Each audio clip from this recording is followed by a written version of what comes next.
c'est Sonia Shine. Bienvenue dans Instant présent de Dieu avec la Rhapsodie des réalités. Comment est-ce que vous allez? J'espère que vous passez une bonne semaine. Quant à moi, je rends grâce à Dieu. Je vous souhaite également bienvenue dans ce mois de février. Aujourd'hui, nous nous retrouvons encore pour notre deuxième rendez-vous de la semaine consacré au partage du contenu de la Rhapsodie des réalités. D'ores et déjà, je vais vous tenir informé que l'enseignement d'aujourd'hui, c'est sur l'écran de mon PC que je vais lire ça parce que la version imprimée de la Rhapsodie n'est pas encore disponible. Sans plus tarder, nous allons découvrir le thème de l'enseignement du jour qui est intitulé « Démarquez-vous pour Dieu ». Et le verset d'ouverture est tiré de Jean chapitre 5 verset 35 qui dit ceci. « Jean était la lampe qui brûle et qui luit, et vous avez voulu vous réjouir une heure à sa lumière. » L'enseignement démarre comme suit. Lorsque Goliath de Gath a nargué les armées d'Israël, celles-ci se sont senties impuissantes et intimidées jusqu'à ce que David se présente. David savait qu'il pouvait vaincre Goliath et il l'avait fait. Ce n'était pas une question de force mais d'idéologie, dit le pasteur. La différence entre David et les autres, c'était sa façon de penser. Il a commencé par dire, « Qui est donc ce Philistin, cet incirconcis, pour insulter l'armée du Dieu vivant ?» Quelle audace! Vous trouvez cette partie dans 1 Samuel chapitre 17 verset 26. La circoncision n'avait aucune importance pour les autres, mais ça représentait quelque chose pour David. Il voyait l'armée d'Israël comme l'armée de Dieu. David ne pouvait pas imaginer que le peuple de Dieu puisse être vaincu, peu importe les adversaires, dit le pasteur. Et donc, pasteur dit, pensez ainsi. Votre désir devait être de voir la gloire de Dieu au milieu et sur son peuple et sur ses congrégations. David a dit, « Ô Dieu, tu es mon Dieu. Je te cherche. Mon âme a soif de toi.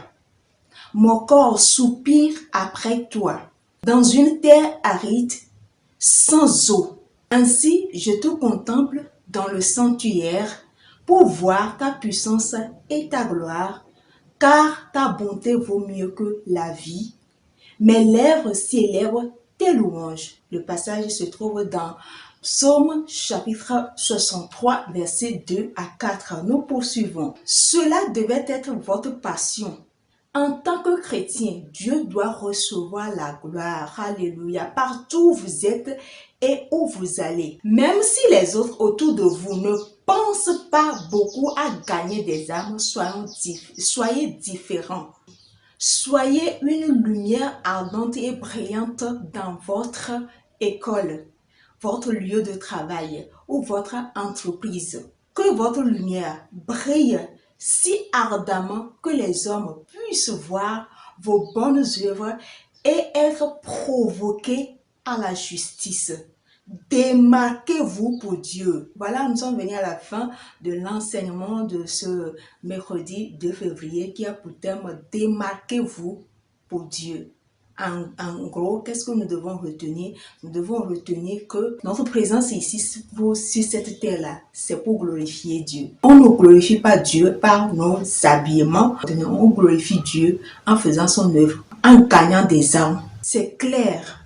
En tant que nouvelle créature, enfant de Dieu, nous devons défendre la cause de Dieu, peu importe le lieu, les circonstances, la situation. Oui. Nous ne devons pas être des chrétiens silencieux qui soient dans leur coin et qui ne veulent pas qu'on sache. Il y a certains chrétiens aujourd'hui, ils vivent de façon cachée. Ils sont chrétiens quand ils sont seulement à l'église. À la maison, dans le quartier, non, ils ne sont pas chrétiens.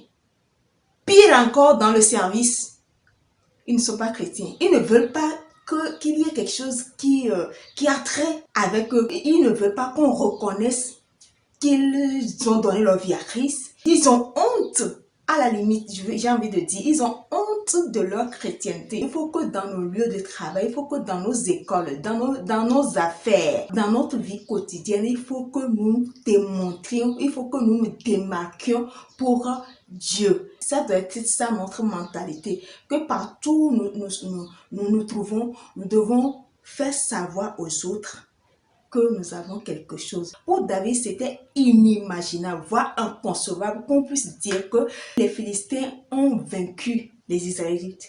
C'était pas possible parce que pour David, l'armée d'Israël, c'est l'armée de Dieu. C'est Dieu lui-même qui est au devant à chaque fois qu'ils ont affaire à livrer une bataille ou bien à combattre. Donc, dire que une armée constituée des gens charnels, des gens, parce que quoi qu'on dise, on peut dire que l'armée d'Israël, c'est une armée de Dieu, c'est Dieu lui-même qui est au sein de cette armée, c'est Dieu lui-même qui combat, c'est lui qui prend le devant pour aller sur les fronts pour combattre l'ennemi, c'est Dieu lui-même. Mais qu'on dise que une armée constituée des êtres ordinaires, on va le dire ainsi, arrive à bout de l'armée d'Israël, c'était inconcevable. Pour David. David ne pouvait pas accepter cela. C'est inadmissible pour David. Et donc, nous allons prendre la confession. Vous allez répéter après moi. Vous vous dites, je suis une lumière qui brûle et qui brille, me tenant ferme et fort pour le Seigneur.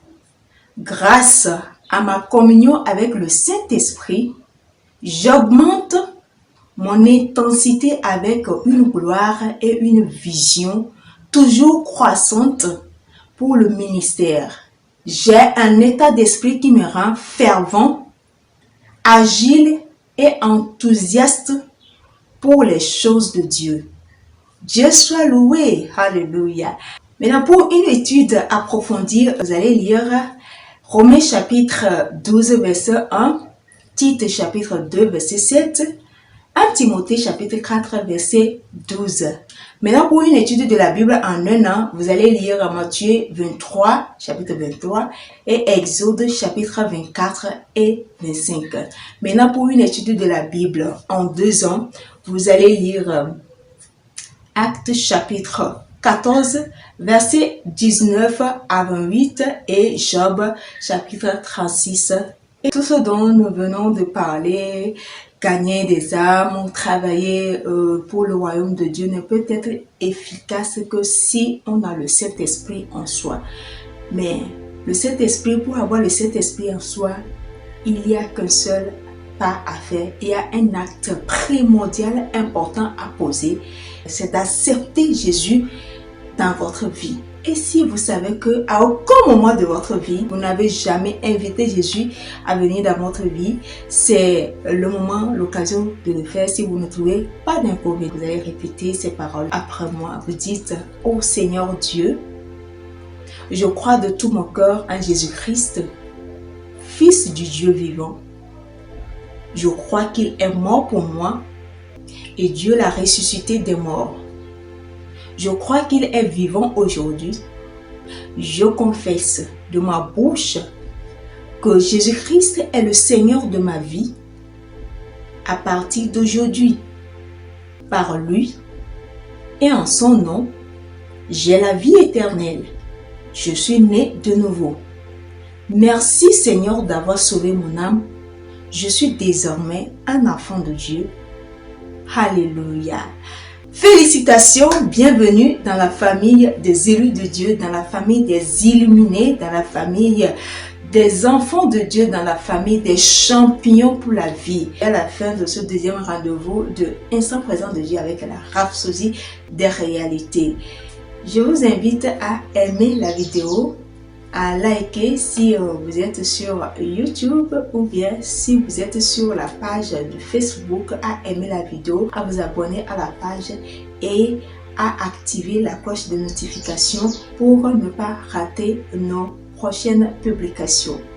Je vous donne rendez-vous sur vendredi et si Jésus tarde à revenir bien sûr. D'ici là, portez-vous bien sous la protection du Tout-Puissant. Au revoir.